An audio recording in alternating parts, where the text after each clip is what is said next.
नमो हरिहंताणं नमो सिद्धाणं नमो आयरियाणं नमो वज्रायाणं नमो लोये सव्यसाहुनम् मोक्षमार्गस्य नेतारं भेतारं कर्मभूमृतां ज्ञातारं विश्वतत्त्वानां वन्दे तद्गुणलब्धये।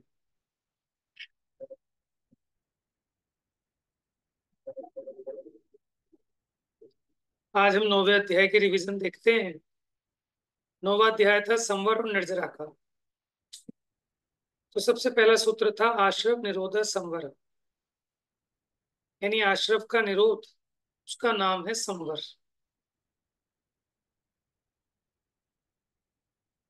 आप लोगों को स्क्रीन पे दिखाई दे रही है? भैया म्यूट हो गया। नहीं, आवाज नहीं आ रही आपको? हेलो, पहले नहीं आ रही थी आवाज? नहीं, पहले नहीं आ रही थी, अब आ रही है।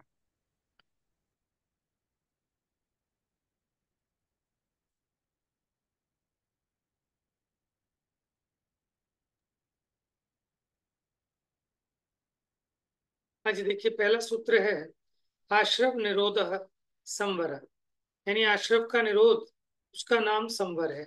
आश्रव मैंने होता है आत्मा में रागादि भावों की उत्पत्ति होना, ठीक है, वो भाव आश्रव है। और उन रागादि भावों की उत्पत्ति होना, रुक जाना, वो भाव संवर है। द्रव्य आश्रव की तरफ से देखें तो रागादि भावों के निमित्त से नवीन कर्म परमाणुओं का आना और आत्मा के साथ एक क्षेत्रावगाही संबंध हो जाना, ठीक है। तो उन परमाणुओं का आना अथवा जो अपने विसर्जोपचय वर्गणाएं हैं, कार्बन वर्गणाएं, उनका कर्म रूप परिणमित होना, वो आश्रव है। और उसका निरोध माने रुक जाना, वो संवर है। ठीक है, थोड़ा फास्ट चलाएंगे, रिवीजन है क्योंकि। आश्रव निरोध क्या है? पढ़िए, कौन पढ़ेगा? मैं पढ़ूं भैया? पढ़िए। आश्रम निरोध क्या है? कर्मों के आगमन के निमित्तों का हाँ जी, प्रादुर्भाव कहते हैं। प्रादुर्भाव मैंने होता है उत्पन्न होना, और अप्रादुर्भाव मैंने अभाव होना। तो कर्मों के आगमन के निमित्तों का अप्रादुर्भाव, वो आश्रव निरोध है। हाँ, पढ़िए।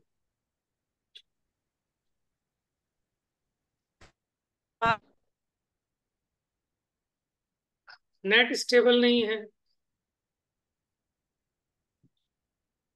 चलिए कोई और पढ़िए।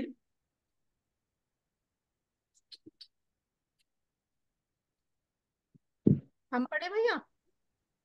हाँ, पढ़िए। कर्मागम के निमित्त भूत मन वचन और काय के प्रयोग का स्वात्म लाभ हेतु के सन्निधान से उत्पन्न नहीं होना आश्रव निरोध है। हाँ जी, जब ये जीव स्वात्म लाभ करता है तो फिर क्या होता है कि कर्मागम के जो निमित्त भूत थे, जिनके कारण कर्म आते थे, ऐसे मन वचन काय के प्रयोग का, ठीक है, अभाव हो जाता है। तो इसलिए आश्रव का निरोध हो जाता है। ठीक है, सिंपल सी भाषा में बात समझ लो कि जिन परिणामों से कर्म आते थे, अब वो परिणाम नहीं होते, तो कर्म भी नहीं आते, इसका नाम है आश्रव निरोध। अच्छा, स गुप्ती समिति धर्मानुप्रेक्षा परिचय जय चारित्र्य, वह कैसा है संवर? गुप्ती समिति धर्म अनुप्रेक्षा परिचय और चारित्र से होता है। अब गुप्ती की चर्चा पढ़िए आगे। सूत्र में सा पद का ग्रहण किस लिए किया गया है? सूत्र में सा पद का ग्रहण गुप्ती आदि के साथ साक्षात संबंध के लिए है। इससे यह नियम हो जाता है कि यह संवर गुप्ती आदि के द्वारा ही होता है, अन्य उपायों से नहीं। इस शा शब्द से गुप्ती आदि से भिन्न तीर्थ स्थान, दीक्षा, शीर्षोपहार, देवता आराधना आदि की निर्वर्तना हो जाती है। मतलब वो कहना चाहते हैं कि संवर इनसे ही होता है, सा मतलब वह, गुप्ती समिति अनुप्रेक्षा परिचय जय चारित्र, कि उससे उसका सीधा रिलेशन है। इसके अलावा बाकी आप कुछ भी करो, उससे कर्मों का संवरण नहीं होता।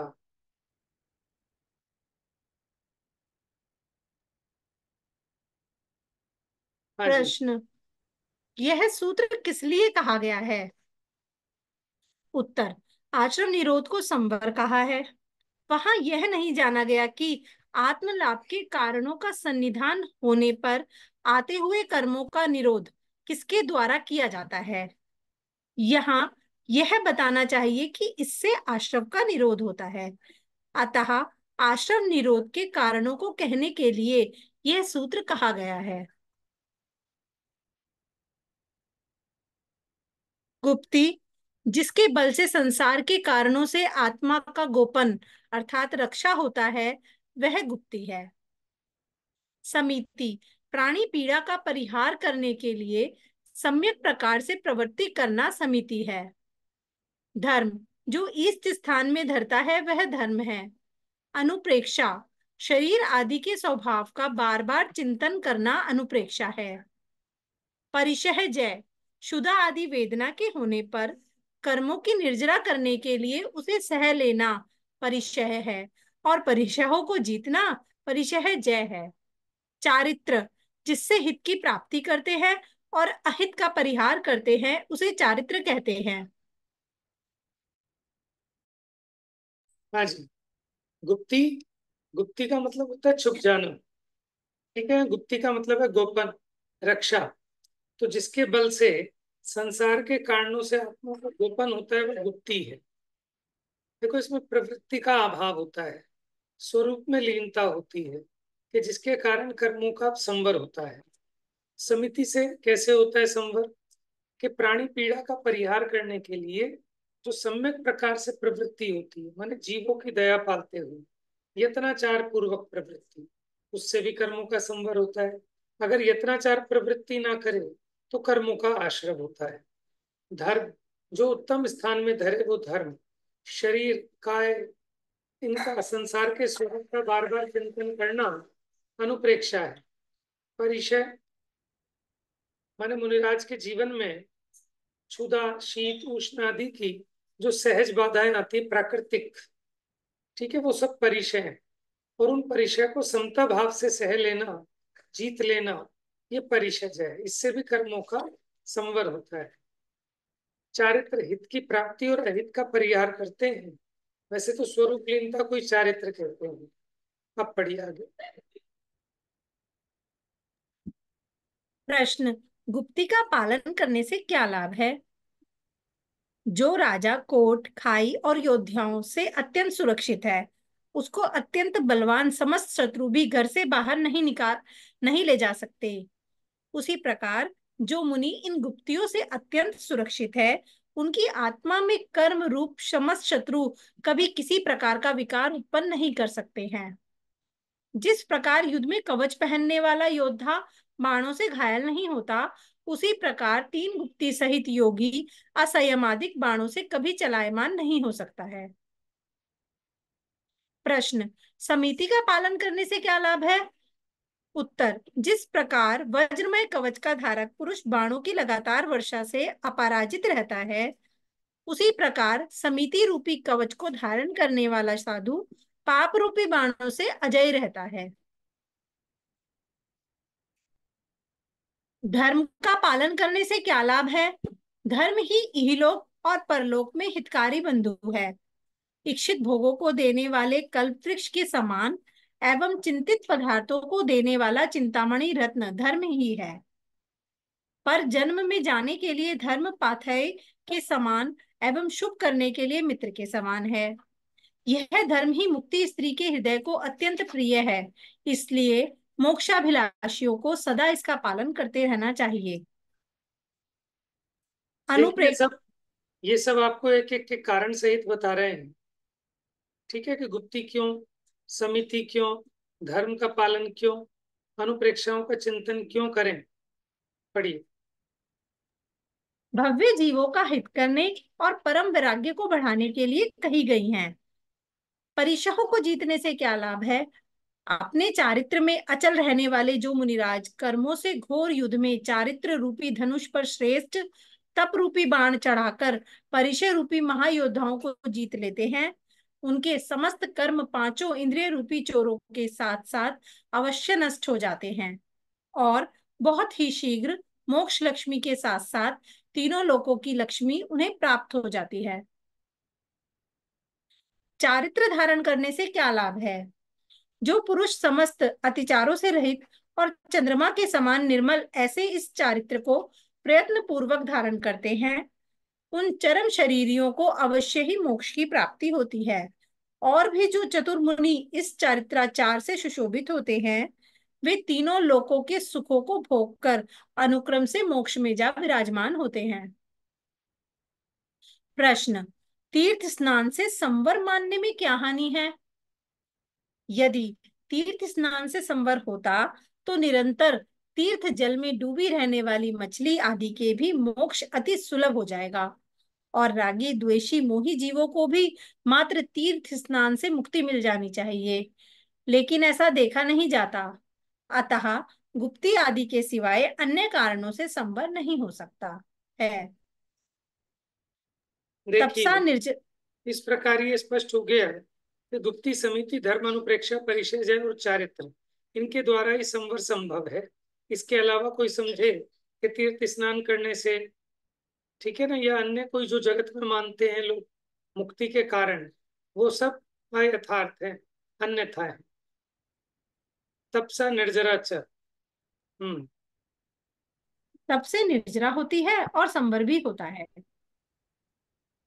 तप तपो निधियों ने ऐसी शारीरिक क्रिया और मानसिक क्रिया को तप कहा है जो अंतरंग व बहिरंग मल के संताप से संतप्त आत्मा की शुद्धि में कारण है।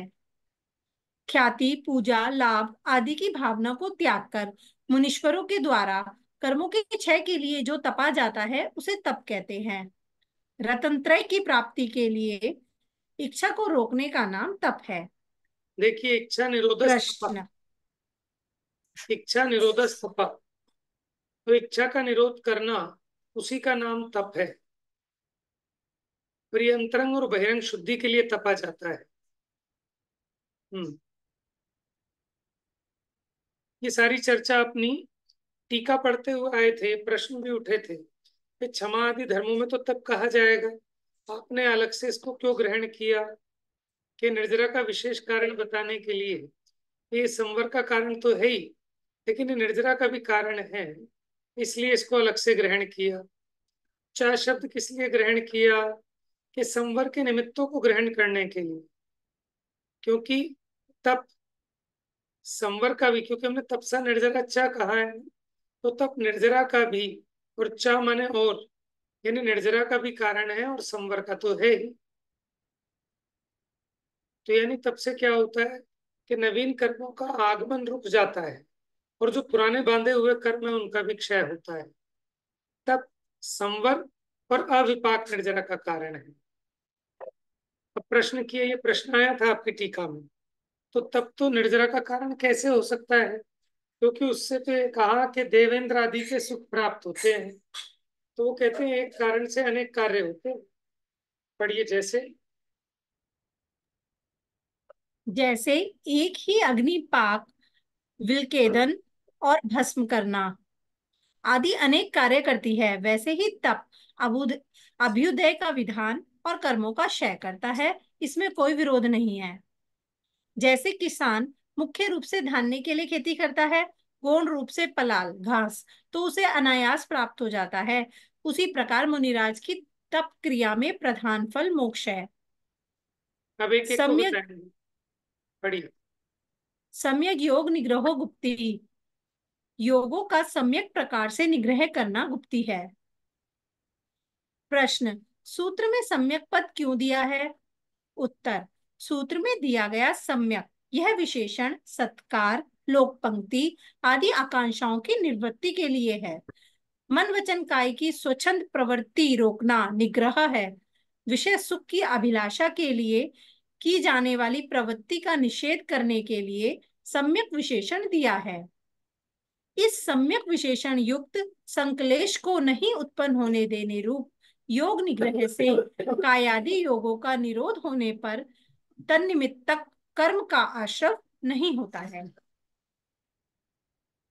देखिए, सम्यक योग निग्रह, सम्यक प्रकार से योग निग्रह का अर्थ है कि अन्य किसी आकांक्षा से नहीं, समस्त आकांक्षाओं को छोड़कर जो मन वचन काया की स्वच्छंद प्रवृत्ति है उसका रोकना निग्रह है। सम्यक प्रकार से योगों का निग्रह करना, तो उससे तत्संबंधी आश्रव का अभाव हो जाता है। गुप्ति किसे कहते हैं? कि जिसके बल से ये संसार के कारणों से आत्मा का गोपन माने सुरक्षा हो, वो गुप्ति है। देखिए, गुप्ति तीन प्रकार की मन वचन काया। अब ये व्यवहार और निश्चय के भेद से भी है। अब मनोगुप्ति बता रहे हैं, निश्चय और व्यवहार। चलिए, पहले आप पढ़िए निश्चय मनोगुप्ति नहीं, पहले पढ़िए व्यवहार मनोगुप्ति। व्यवहार से मनोगुप्ति क्या है?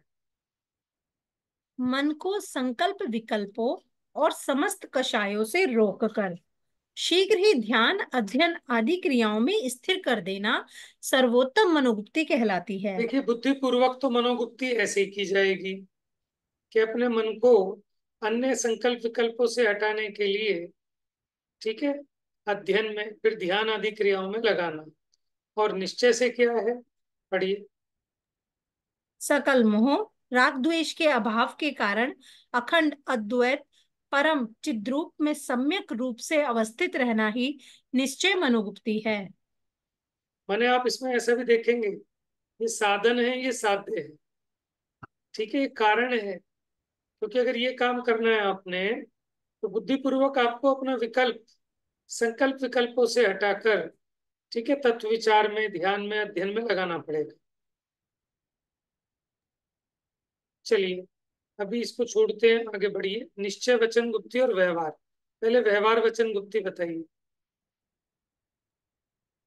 पाप की हेतुभूत ऐसी स्त्री कथा, राजकथा, चोर कथा, भक्त कथा इत्यादि रूप वचनों का परिहार अथवा असत्यादिक की निवृत्ति वाले वचन वह वचन गुप्ती है। हाँ जी, जो पाप को बढ़ाने वाली कथाएं हैं उनका त्याग, ठीक है, असत्य आदि का निवृत्ति करने वाले वचन, वो वचन गुप्ती है। देखो, वचन गुप्ती में भी क्या है कि नहीं बोलना। क्या नहीं बोलना? कि जो पाप का कारण हो और जितनी कम से कम आवश्यकता हो, तो ऐसे वचन कि जिसमें असत्य आदि की निवृत्ति हो, और भीतर में निश्चय से समस्त असत्य भाषा का परिहार अथवा मौन व्रत सो वचन गुप्ती है। पहले व्यवहार काय गुप्ती पढ़िए। पांच स्थावरों की और त्रसों की हिंसा निवृत्ति सो कायगुप्ती है।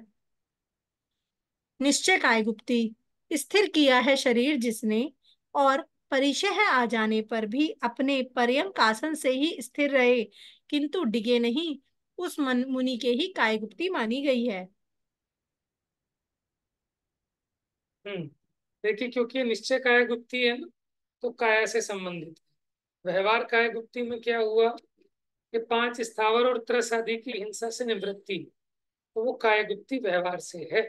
वास्तव में तो अपनी काया पे अपना उपयोग ना जाए, ठीक है, यानी बाहर से तो ये कहा कि परिचय भी आ जाए, सर्ग भी आ जाए, तो पर्यंक आसन स्थिर रहे, डिगे नहीं, ठीक है, वो उन्हीं की काय गुप्ती मानी गई है। हम्म तो योग निग्रह से संवर की सिद्धि कैसे होती है? कि अयत्नाचारी जीव के मन वचन काया के निमित्त से कर्मों का उपार्जन होता है।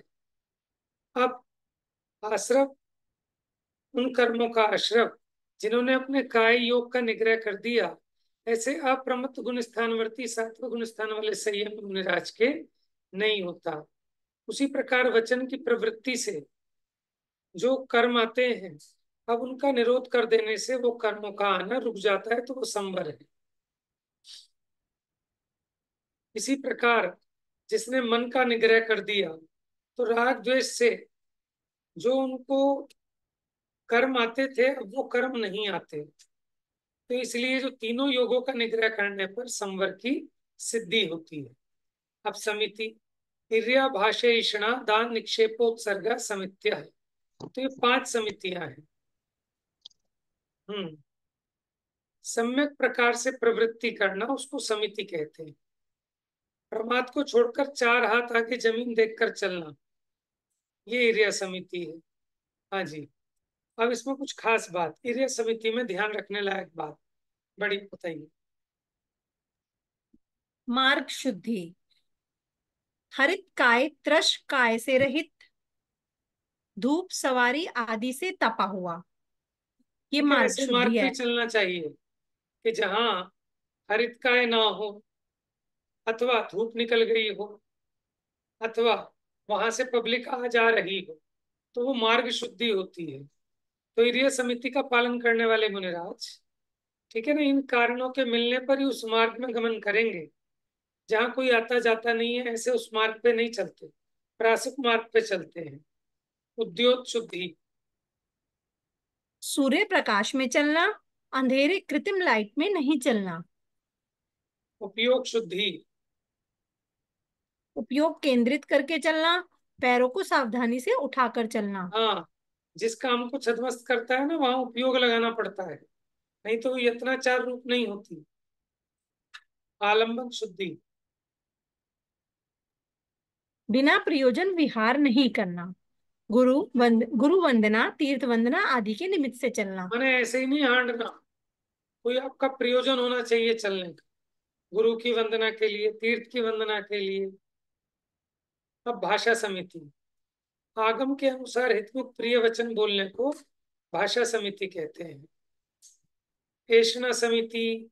ये जैन मुनि उत्तम कुल वाले श्रावक के घर 46 दोषों को टालकर शरीर को पुष्ट करने के लिए नहीं, ले तप बढ़ावन हेतु, तप को बढ़ाने के लिए जो आहार करते हैं उसे एषणा समिति कहते हैं। ये 46 दोषों से रहित होनी चाहिए। उद्गम दोष, उत्पादन दोष, अशन दोष, अंगारक दोष।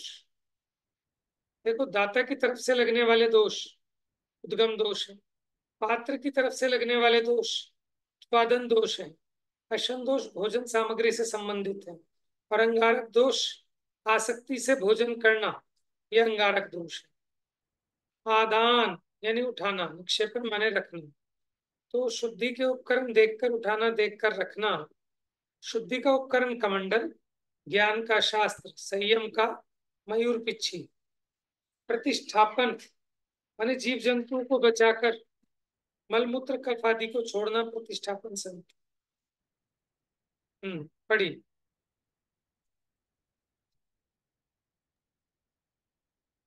जन संचार रहित स्थान में, हरित काय व त्रसादी जीव जंतु रहित अचित स्थान में, दूर तथा छिपे हुए बिल व छेदों से रहित, जहां लोग निंदा ना करे व कोई विरोध ना करे, ऐसे स्थान पर देह के मलमूत्र का क्षेपण करना प्रतिष्ठापना समिति है। देखिए, आपने एक बार प्रश्न उठाया था ना भाभी जी ने, जब मुनिराज गए थे, उन्होंने विवाद कर दिया। तो जहां लोक निंदा ना करे वह कोई विरोध ना करे, ये भी ध्यान रखना है कि आप मलमूत्र करने जा रहे हो, लेकिन आप ऐसी जगह बैठ गए कि जो किसी की प्राइवेट प्रॉपर्टी है अथवा खुले में है, तो फिर तो वहां विरोध होगा। तो ऐसी जगह जहां लोक निंदा ना करे, कोई विरोध ना करे, ऐसे स्थान पर, जीवों से रहित स्थान पर मलमूत्र आदि का क्षेपण करना। हाँ जी, सच्ची समिति क्या है?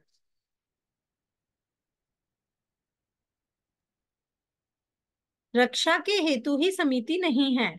मुनिराज को किंचित राग होने पर गमनादि क्रियाएं होती हैं, वहां उन क्रियाओं में अति आसक्ति के अभाव से प्रमाद रूप प्रवृत्ति नहीं होती, तथा दूसरे जीवों को दुखी करके अपना गमनादि प्रयोजन सिद्ध नहीं करते, इसलिए देखिए, उनसे स्वयं। हाँ, देखिए, रक्षा के हेतु ही समिति नहीं है। ये देखो साहब, हमें भी दया पालनी, हमें रक्षा करनी है, तो हमें चलना पड़ेगा। हम चलेंगे नहीं तो इरिया समिति कैसे होगी? तो इसलिए नहीं चलते, जीवों की दया पालने के लिए नहीं चलते। लेकिन अभी किंचित राग है, इसलिए किसी ना तीर्थ वंदना आदि के निमित्त से चलना होता है, तो वहां उन क्रियाओं में अति आसक्ति नहीं है, इसलिए यत्नाचार पूर्वक चलते हैं। अपने प्रयोजन के लिए दूसरे जीवों को कष्ट पहुंचाकर अपना प्रयोजन नहीं साधना चाहते, इसलिए स्वयं दया का पालन होता है। कोई कि मैं भी दया पालूंगा, इसलिए मुझे चलना है 10 किलोमीटर, तो भैया दया पालने के लिए नहीं चलना, लेकिन चलना पड़े तो जीवों को बचाकर चलना। हाँ जी, जब तक पूर्ण योग निरोध नहीं हुआ तब तक प्राण यात्रा के निमित्त कुछ बोलना, खाना पीना, रखना, मलमूत्र का विसर्जन करना क्रियाएं होती ही हैं। लेकिन उन क्रियाओं के करते हुए इस गुप्ती वाले मुनिराज के संयम कैसे होगा, इसके लिए समितियों का कथन किया। ये गुप्ती वाले मुनिराज के भी अगर गमन आदि होता है तो समिति पूर्वक होता है। तो वो कहते हैं समिति का वचन और काय गुप्ती में अंतर्भाव हो जाना चाहिए। पढ़िए। भैया अंतर्भाव मतलब? उसके अंदर गर्भित हो जानी चाहिए। नहीं होता, क्योंकि जब गुप्ती में असमर्थ हो जाता है तब कुशल कार्यों में प्रवृत्ति करना समिति है। अतः समिति का गुप्ती में अंतर्भाव नहीं है।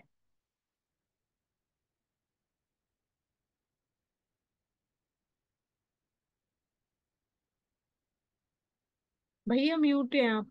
देखिए क्या कहते हैं, क्योंकि जब गुप्ती में असमर्थ हो जाता है, अपने स्वरूप में नहीं रह पाता, तब उन्हें वो गमन आदि की क्रिया का भाव उत्पन्न होता है। तो इसलिए गुप्ती में समिति गर्भित नहीं है। क्या समिति में भी सम्यक विशेषण लगाना चाहिए? कि वो लगा ही हुआ है, जब पीछे सम्यक योग निग्रह लगाया था तो उसके साथ लगा हुआ है। 10 धर्मों के नाम आए, 10 धर्मों का स्वरूप आपको अब यहाँ नहीं बताएंगे। तो समिति आदि में प्रवृत्ति करने वाले प्रवर्तमान के प्रमाद का परिहार करने के लिए, सावधानी पूर्वक प्रवृत्ति करने के लिए 10 प्रकार के धर्म का उपदेश दिया। चलिए 10 धर्मों के नाम हो चुके हैं। सामान्य सामान्य आपको पता ही है 10 धर्मों का स्वरूप।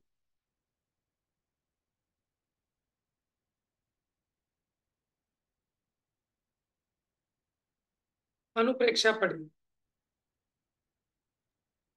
भेद ज्ञान पूर्वक संसार, शरीर और भोगादि के स्वरूप का बारंबार विचार करके उनके प्रति उदासीन भाव उत्पन्न करना, ये चारित्रिक गुण की आंशिक शुद्ध पर्याय हैं। ये संवर निर्जरा का कारण है। देखिए 6 बारह भाव में भाव। वैराग्य परक, 6 भावनाएं तत्व परक। ये आगे बढ़ते हैं। ये वैराग्य को उत्पन्न करने वाली है 12 भावनाएं। वीतरागता को बढ़ाती है, विपत्तियों में धैर्य बंधाती है। 12 भावनाओं का विस्तार से हम पढ़ चुके हैं। ठीक है, क्योंकि ये रिविजन क्लास है। अब आगे देखिए, मार्ग च्यवन निर्जरार्थम परिशोधव्या परिशा। माने मार्ग से च्युत न होने के लिए, कर्मों के निर्जरा करने के लिए जो सहने योग्य है वो परिशय है। और इन परिशयों को जीत लिया जिसने, वो परिशय जय कहलाती है। ये 22 परिशयों के नाम है। क्षुत पिपासा शीतोष्ण दंश मशक, नागन्यारति स्त्रीचर्या निषद्या शय्या क्रोश, वध याचना लाभ रोग तृण स्पर्श, मल सत्कार पुरस्कार प्रज्ञा ज्ञान दर्शनानी। ये 22 परिचय होती हैं। इनमें से एक साथ 19 हो सकती हैं। अब ये एक एक का तो यहाँ नहीं बताएंगे, पढ़ चुके हैं। अब एक साथ होंगी तो 19, क्योंकि निषद्या, आसन और शैया यानी विहार करना, आसन से बैठना और शयन करना, तीनों में से एक बार में एक होगी।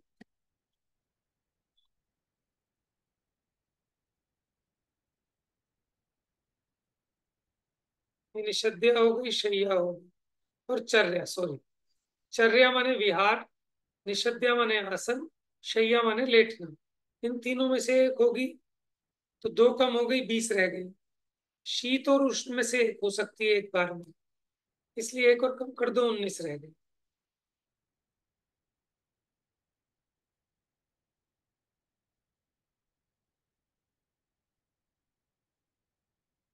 सूक्ष्म सांप्राय छदमस्त वीतरागयोश चतुर्दश। देखो, सूक्ष्म सांप्राय और छदमस्त वीतराग के 14 होती है। छदमस्त वीतराग बोले 11वें 12वें गुण स्थान वाले, 10वें 11वें 12वें में 14 परिचय होती है। एकादश जिन्हें जिनेन्द्र भगवान के 11 परिचय कही, लेकिन इसमें टीका में बहुत खुलासा किया। एकादश परीक्षाओं में क्षुधा और तृषा भी है, लेकिन उनकी उदीर्णा न होने से और उनके अनंत बल व्यक्त हो जाने के कारण वो उनको दुखी करने में समर्थ नहीं है। उनके कबलाहार अधिक नहीं होता। इस सब का खुलासा इसी में हुआ था। बादर सांप्राय सर्वे। बादर सांप्राय गुण स्थान कहाँ तक है? 10वें गुण स्थान का नाम है सूक्ष्म सांप्राय। तो 9वें गुण स्थान तक सभी परिचय संभव है। आज किस चारित्र में कितने परिचय होते हैं, इसको छोड़कर आगे बढ़ते हैं। अच्छा, ये वही कि केवली भगवान के भूख प्यास की वेदना होनी चाहिए, तो बताया केवली भगवान के नहीं होता, क्योंकि मोहनीय चला गया है। मोहनीय के जाने पर वेदनीय का कोई बल नहीं। पढ़िए अगला। ज्ञानावरणे प्रज्ञा ज्ञाने। ज्ञानावरण के सद्भाव में प्रज्ञा और अज्ञान दो परिचय होती है। दर्शन मोहा अंतरायोर दर्शना लाभो। दर्शन मोह और अंतराय के सद्भाव में क्रमशः अदर्शन और अलाप परिचय होती है। चारित्र मोहे नागन्य रति स्त्री निषद्य क्रोश याचना सत्कार पुरस्कारः। चारित्र मोह के सद्भाव में नागन्य रति स्त्री निषद्य आक्रोश याचना और सत्कार पुरस्कार परिचय होती है। वेदनीय शेषा। बाकी की सब परिचय वेदनीय के सद्भाव में होती है। देखिए किस किस कर्म के उदय से कौन कौन सी परिचय होती है, ये चार्ट यहाँ दिया। कि चलो अज्ञान तो ज्ञानावरण के उदय से होती है, लेकिन प्रज्ञा ज्ञानावरण के उदय से कैसे होगी ये बताओ, कौन बताएगा?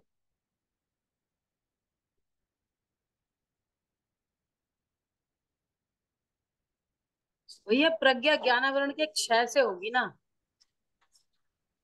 लेकिन सुनो, तो इसलिए यहाँ 6 से तो केवल ज्ञान हो जाएगा। यहाँ प्रज्ञा परिचय इसलिए कह रहे हैं कि बुद्धि बहुत तो विकसित हुई, लेकिन संपूर्ण ज्ञानावरणी का क्षय नहीं हुआ। अभी शेष ज्ञानावरणी का उदय है, इसीलिए उन्हें अभिमान अधिक, ठीक है ना, वो होने के चांस है, इसलिए वो परिचय है। अगर ज्ञानावरणी का पूरा क्षय हो जाता, ठीक है ना, तो फिर उनके मोह भी नहीं रहता, तो इसलिए प्रज्ञा परिचय नहीं होती, तो तब केवल ज्ञान हो जाता। तो प्रज्ञा परिचय में भी जो शेष ज्ञानावरण है उसका उदय कारण है। अंतराय कर्म के उदय में आलाप परिचय होती है। दर्शन मोनीय के उदय में आदर्शन। तो यहाँ दर्शन मोनीय में सम्यक्त प्रकृति का उदय समझना, जिसके कारण कुछ चलमल अगाड़ दोष लगते हैं। नहीं तो आदर्शन मानोगे तो मिथ्यात्व तो होता नहीं मुनिराज को, और ये तो भावलिंगी संतों के भी होती है। तो यहाँ दर्शन मोनीय के उदय से होने वाला जो सम्यक्त प्रकृति है उसकी अपेक्षा लेनी। चलिए,